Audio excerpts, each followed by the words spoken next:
نحمدہ و نصلی علی رسولہ الکریم بسم اللہ الرحمن الرحیم۔ میرے دوستو، آج کی ہماری اس ویڈیو کا عنوان بھی خوابوں کی تعبیر ہے۔ آج کی اس ویڈیو کے اندر میرے دوستو ہم بات کریں گے، کوئی شخص خواب کے اندر منظر دیکھتا ہے تو اس کی کیا تعبیر ہے۔ مختلف صورتوں کے اندر میرے دوستو اس خواب کا دیکھنا اور اس کی تعبیر ہے آج کی اس مختصر سے ویڈیو کے اندر میرے دوستو میں آپ کے سامنے رکھوں گا۔ میرے دوستو، منظر کا خواب میں دیکھنا یہ بڑا اہم خواب ہے، بڑا ضروری خواب ہے۔ اگر آپ نے خواب کے اندر منظر کے متعلق کوئی خواب دیکھا ہے تو آپ اس ویڈیو کو آخر تک ضرور سنیے گا، انشاءاللہ آپ کو اپنے خواب کی تعبیر ضرور سمجھ آ جائے گی۔ اس کے علاوہ کوئی آپ کا خواب ہو اور آپ اس کی تعبیر جاننا چاہتے ہو تو میرے دوست آپ ہمارے ساتھ جڑ جائیں، ہمارے چینل کو سبسکرائب کر دو اور کومنٹس کے ذریعے آپ اپنا خواب شیئر کر کے ہم سے اپنے خواب کی تعبیر پوچھ سکتے ہو۔ تو میرے دوست ہم اپنی ویڈیو کو آگے بڑھاتے ہیں۔ میرے دوستو، حضرت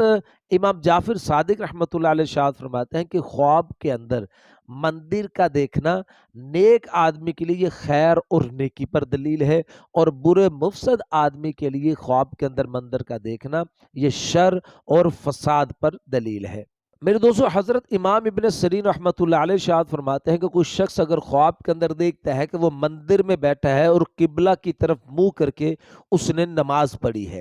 تو میرے دوستو اس کی تعبیر میں حضرت امام ابن سیرین رحمۃ اللہ علیہ ارشاد فرماتا ہے کہ یہ آدمی انشاءاللہ اپنے گناہوں سے آدمی آخر کار توبہ کرے گا اور اپنے دین کے اندر انشاءاللہ یہ آدمی مضبوط ہوگا اور انشاءاللہ یہ آدمی اللہ کی طرف رجوع کرے گا، کیونکہ میرے دوستو مندر کو حضرت فرماتے ہیں یہ ایک عبادت کی جگہ ہے۔ اور میرے دوستو پھر حضرت ارشاد فرماتے ہیں، حضرت امام ابن سیرین رحمۃ اللہ علیہ ارشاد فرماتے ہیں کہ اگر کوئی شخص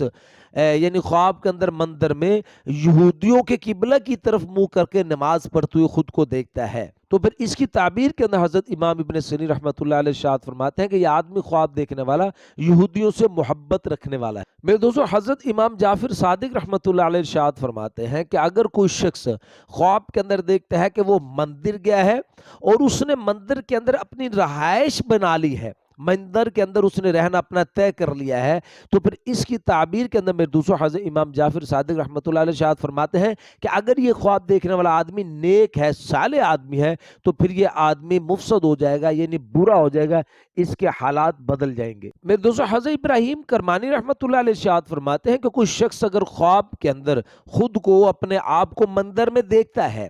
تو پھر اس کی تعبیر کے اندر حضرت ابراہیم کرمانی رحمۃ اللہ علیہ ارشاد فرماتے ہیں کہ یہ آدمی خواب دیکھنے والا بے دین لوگوں کی گفتار میں یہ آدمی کام کرے گا، یعنی بے دین لوگوں والی یہ آدمی بولی بولے گا۔ تو میرے دوستو یہ تھے کچھ خواب مندر کے متعلق اور اس کی تعبیریں آج کی اس مختصر سی ویڈیو کے اندر جو میں نے آپ کے سامنے رکھی ہیں۔ امید ہے کہ آپ کو اپنے خواب کی تعبیر سمجھ آ گئی ہوگی۔ اگر اس کے علاوہ میرے دوستوں کوئی آپ کو خواب ہو اور آپ اس کی تعبیر جاننا چاہتے ہو تو میرے دوستوں آپ ہمارے ساتھ جڑ جائیں، ہمارے چینل کو سبسکرائب کر دیں۔ السلام علیکم ورحمۃ اللہ وبرکاتہ۔